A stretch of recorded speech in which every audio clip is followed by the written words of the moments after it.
ಯಾಕಂದ್ರೆ ನನ್ನ ಹೀಗೆ ಸತಾಯಿಸ್ತಾ ಇದೆಯಾ? ನಿನಗೆ ಗೊತ್ತು ನಿನಗೆ ನನ್ನ ಮೇಲೆ ತುಂಬ ಕೋಪ ಇದೆ ಅಂತ. ಆದ್ರೆ ಅದಕ್ಕೆ ಈ ರೀತಿ ಶಿಕ್ಷಣ. ಅಂಬಿಕಾ ನಮ್ಮನ್ನು ಬಿಟ್ಟು ಹೋದ್ಮೇಲೆ ನೀನು ನನ್ನ ಜೊತೆ ಮುಂಚಿನ ಥರ ಇರಲೇ ಇಲ್ಲ. ನನ್ನ ಮುಖ ಕಂಡ್ರೆ ನಿನಗಾಗ್ತಾ ಇರಲಿಲ್ಲ. ಆದರೆ ಟೈಮ್ ಹೋಗ್ತಾ ಇದ್ದಾಗೆ ಎಲ್ಲ ಸರಿ ಹೋಯಿತು. ಎಷ್ಟೋ ವರ್ಷಗಳಾದ್ಮೇಲೆ ನೀ ನನ್ನ ಬಾಯಿ ತುಂಬ ಅಪ್ಪ ಅಂತ ಕರೆದೆ. ಆ ದಿನನ ನಾನು ಯಾವತ್ತೂ ಮರೆಯಲ್ಲ. ನೀನು ಚೆನ್ನಾಗಿ ನೋಡ್ಕೋಬೇಕು, ನಿನಗೆ ಯಾವುದು ಕೊರತೆ ಆಗಬಾರ್ದು ಅನ್ನೋದು ನನ್ನ ಕನ್ಸರ್ನು. ಈಗ ನೋಡಿದ್ರೆ ನನ್ನಿಂದ ದೂರ ಹೋಗ್ಬೇಕು ಅಂತ ಅನ್ಕೊಂಡಿದ್ಯಾ? ಇದು ಯಾವ ನ್ಯಾಯ ಆಯ್ತಾ? ಪ್ಲೀಸ್ ಕಂದ, ಒಂದ್ಸತಿ ಕಣ್ ತೆಗಿ ಕಂದ. ನಿನ್ನ ಈ ಪರಿಸ್ಥಿತಿಯಲ್ಲಿ ನೋಡೋದಕ್ಕೆ ನನಗೆ ತುಂಬ ಹಿಂಸೆ ಆಗ್ತಾ ಇದೆ. ಪ್ಲೀಸ್ ಕಂದ, ಒಂದ್ಸತಿ ಕಣ್ ತೆಗಿ ಕಂದ. ನಾನು ನಿನಗೆ ಪ್ರಾಮಿಸ್ ಮಾಡ್ತೀನಿ, ಇನ್ಮೇಲೆ ಯಾವತ್ತೂ ನನ್ನ ಮೇಲೆ ಕೋಪ ಮಾಡ್ಕೊಳ್ಳಲ್ಲ. ನಿನಗೆ ಏನೇನು ಬೇಕೋ ಅದೆಲ್ಲ ಸಿಗೋ ಹಾಗೆ ನಾನು ಮಾಡ್ತೀನಿ ಕಂದ. ಪ್ಲೀಸ್ ಒಂದ್ಸತಿ ನನ್ನ ಕ್ಷಮಿಸಿ. ಬಾಯಿ ತುಂಬ ಅಪ್ಪ ಅಂತ ಕರಿಹಿತ. ಪ್ಲೀಸ್ ಕಂದ, ಹೀಗೆಲ್ಲ ಮಾಡಬಾರ್ದು. ಪ್ಲೀಸ್ ಕಣ್ತೆಗಿ.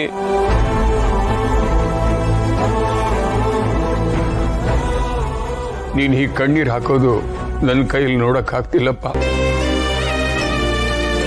ಹಿತ ಹುಷಾರಾಗ್ತಾಳಪ್ಪ. ಮೊದಲು ನೀನು ಧೈರ್ಯ ತಂದ್ಕೋಬೇಕು. ಹೌದು ಅಣ್ಣ, ನೀನೇ ಹೀಗೆ ವೀಕ್ ಆಗೋದ್ರೆ ನಮ್ ಕತೆ ಏನು? ಅಲ್ಲಿ ಅದಕ್ಕೆ ಕೂಡ ಅಳ್ತಾ ಕೂತಿದ್ದಾರೆ. ನೀವಿಬ್ರು ಸ್ಟ್ರಾಂಗ್ ಆಗಿರ್ಬೇಕು. ಹಿತ ಸರಿ ಹೋಗೇ ಹೋಗ್ತಾಳೆ ಅಣ್ಣ. ಆಗ್ಲಿಂದ ಹಿತ ಹಿತ ಅಂತ ಕರಿತಾನೆ ಇದ್ದೀನಿ. ಇವಳು ಹಠ ನೋಡಿ. ಶರತ್, ನೀನು ಹೀಗೆ ಆಡ್ತಾ ಇರೋದು ನೋಡ್ತಾ ಇದ್ರೆ ನನಗೆ ಮತ್ತಷ್ಟು ಗಾಬರಿ ಆಗುತ್ತೆ ಕಣೋ.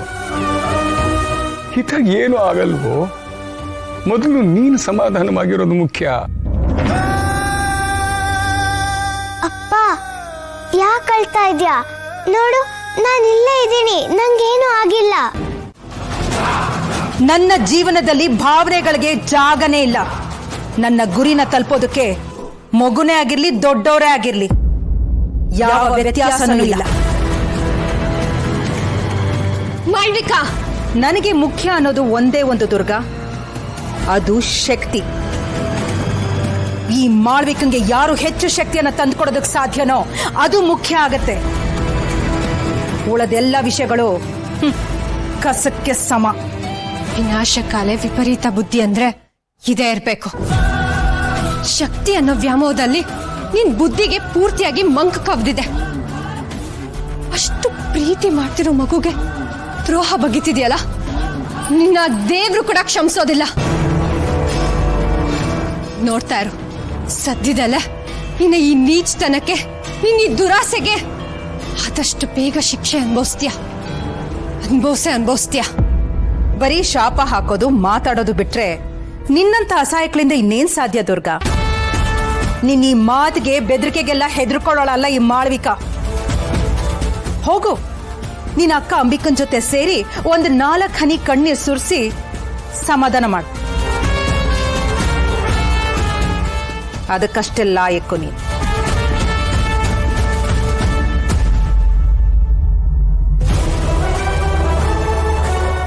ಆದ್ರೆ ಈಗ ನೀನ್ ಬಂದಿದ್ಯಲ್ಲ, ನಾವಿಬ್ರು ಇನ್ಮೇಲೆ ಹಿಂಗೆ ಒಟ್ಟಿಗೆ ಇರ್ಬೋದು.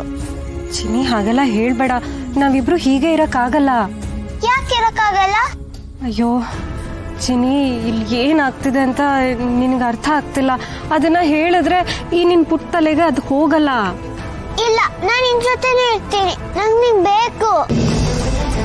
ನಂಗೆ ನಿನ್ ಜೊತೆ ಆಟ ಆಡ್ಬೇಕು, ದೇವಸ್ಥಾನದಿಂದ ಬರ್ತಾ ಐಸ್ ಕ್ರೀಮ್ ತಿನ್ಬೇಕು, ಮೂನ್ ನೋಡ್ತಾ ನೀನ್ ಹಾಡ್ ಕೇಳ್ತಾ ನಿನ್ ಮಡ್ಲಲ್ಲಿ ಮಲ್ಕೋಬೇಕು, ನಿನ್ ಕೈ ತುತ್ತು ತಿನ್ಬೇಕು, ನೀನ್ ನನ್ ಮುದ್ ಮಾಡ್ಬೇಕು. ನಾನು, ನೀನು, ಅಪ್ಪ ಮೊದ್ಲೆಲ್ಲ ನಾವೆಲ್ಲ ಒಟ್ಟಿಗೆ ಎಷ್ಟು ಟೈಮ್ ಸ್ಪೆಂಡ್ ಮಾಡ್ತಿದ್ವಿ ಅಲ್ವಾ? ಆದ್ರೆ ಈಗ ನನ್ನ ಜೊತೆ ಯಾರು ಇಲ್ಲ, ನಾನು ಒಬ್ಳೆ. ನಂಗೆ ಎಷ್ಟು ಬೇಜಾರಾಗ್ತದ ಗೊತ್ತಾ? ಚಿನಿ ಯಾಕೆ ಹೀಗೆ ಹೇಳ್ತಾ ಇದ್ಯಾ? ದುರ್ಗಾ ನಿನ್ನ ಎಷ್ಟು ಚೆನ್ನಾಗಿ ನೋಡ್ಕೋತಾಳೆ. ಇನ್ಫ್ಯಾಕ್ಟ್ ಅವಳೇ ನಿನ್ನ ನನ್ಕಿಂತ ಚೆನ್ನಾಗಿ ನೋಡ್ಕೋತಿರೋದು. ಇಲ್ಲ, ಅವಳು ನಾಟಕ ಮಾಡ್ತಿದ್ದಾಳೆ. ನಂಗೆ ಅವಳು ಕಂಡ್ರೆ ಇಷ್ಟ ಇಲ್ಲ. ಚಿನಿ ಹಾಗೆಲ್ಲ ಹೇಳ್ಬಾರ್ದು. ನಿಜವಾಗ್ಲೂ ದುರ್ಗಾ ತುಂಬಾ ಒಳ್ಳೆಯವಳು. ನೀನ್ ಅನ್ಕೊಂಡಿರೋ ಹಾಗೆ ಅವಳು ಕೆಟ್ಟವಳಲ್ಲ. ಇಲ್ಲ ಅಮ್ಮ, ಪ್ಲೀಸ್ ಅವಳ ಬಗ್ಗೆ ಮಾತಾಡ್ಬೇಡ.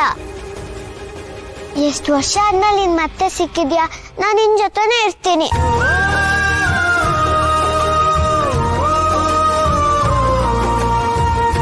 ಅಮ್ಮ, ನಿಂಗೆ ಮ್ಯಾಜಿಕ್ ಬರುತ್ತೆ ತಾನೆ?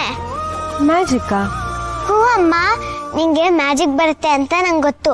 ಅದರಿಂದನೇ ತಾನೆ ನಾನು ಬೇಜಾರಾಗಿದ್ದಾಗಲೆಲ್ಲ ನೀನು ನನಗೆ ಬಟರ್ಫ್ಲೈ ಕಳಿಸ್ತಾ ಇದ್ದೆ. ಈಗ ಹಾಗೆ ನೀನು ನನ್ನ ಕನಸಿನ ಲೋಕಕ್ಕೆ ಕರ್ಕೊಂಡೋಗು. ಅಲ್ಲಿ ನಾವು ಇಬ್ಬರೇ ಇರಬೇಕು, ಯಾರು ನಮ್ಮನ್ನ ಡಿಸ್ಟರ್ಬ್ ಮಾಡಬಾರ್ದು. ಪ್ಲೀಸ್ ಅಮ್ಮ, ನನ್ನ ಕರ್ಕೊಂಡೋಗು. ನೋಡು, ನನ್ನ ಮಾತು ಕೇಳಿಸ್ಕೊ. ಈಗ ಆಟ ಆಡಿದೆಲ್ಲ ಸಾಕು. ಅಮ್ಮ ಒಂದು ಹೇಳ್ತಾಳೆ, ಪ್ಲೀಸ್ ಅದನ್ನ ನೀನು ಗಮನ ಇಟ್ಟು ಕೇಳಿಸ್ಕೊತ್ಯಾ? ಅಮ್ಮ, ನಾನು ನಿನಗೆ ಕಾಣಿಸ್ತಾ ಇದ್ದೀನಿ ಅಂದ್ರೂ ನೀನು ಹ್ಯಾಪಿಯಾಗೇ ಇಲ್ಲ. ಯಾಕಮ್ಮ ಬೇಜಾರಾಗಿದ್ಯಾ? ಅಯ್ಯೋ ಇಲ್ಲ ಚಿನಿ, ಹಾಗೆಲ್ಲ ಏನೂ ಇಲ್ಲ. ಅಮ್ಮ ತುಂಬಾ ಖುಷಿಯಾಗಿದ್ದಾಳೆ. ನೋಡು ಚಿನಿ, ನೀನು ಜಾಣ ಮರಿ ಅಲ್ವಾ? ನಾನು ನಿನಗೊಂದು ಮಾತು ಹೇಳ್ತೀನಿ, ಅಮ್ಮನ ಮಾತು ನೀನು ಕೇಳ್ತೀಯ ತಾನೆ? ನೀ ನನ್ನ ಜೊತೆ ಇರೋದಾದ್ರೆ ನೀನೇನು ಹೇಳಿದ್ರು ನಾನು ಮಾಡ್ತೀನಿ. ಹಾಗಾದ್ರೆ ನೀನು ತಕ್ಷಣ ಹೋಗಿ ನಿನ್ನ ದೇಹದೊಳಗಡೆ ಸೇರ್ಕೋಬೇಕು. ಹೀಗೆಲ್ಲ ನೀನು ಆಚೆ ಇರೋದು ಒಳ್ಳೇದಲ್ಲ ಚಿನಿ. ಇಲ್ಲ ಅಮ್ಮ, ನಾನು ಹೋಗಲ್ಲ. ಏನೇ ಆದ್ರೂ ನಾನು ನನ್ನ ದೇಹದೊಳಗೆ ಹೋಗಲ್ಲ. ಹಿತಾ, ಚಿನಿ ಪ್ಲೀಸ್ ಅಮ್ಮನ ಮಾತು ಕೇಳು. ನೀನು ಹೀಗೆಲ್ಲ ಹೊರಗಡೆ ಇರೋದು ಸೇಫ್ ಅಲ್ಲ. ಇಲ್ಲ ಅಮ್ಮ, ನಾನು ನಿನ್ ಬಿಟ್ಟೋಗಲ್ಲ. ನಂಗೆ ವಾಪಸ್ ಹೋಗಕ್ಕೆ ಇಷ್ಟ ಇಲ್ಲ. ನಾನು ನನ್ನ ದೇಹದೊಳಗೆ ಹೋದ್ರೆ ನಿಂಗೆ ನೀನು ವಾಪಸ್ ಸಿಗಲ್ಲ. ಆಮೇಲೆ ನಾನು ಮತ್ತೆ ಒಂಟಿ ಆಗ್ತೀನಿ. ನಾನು ಹೋಗಲ್ಲ.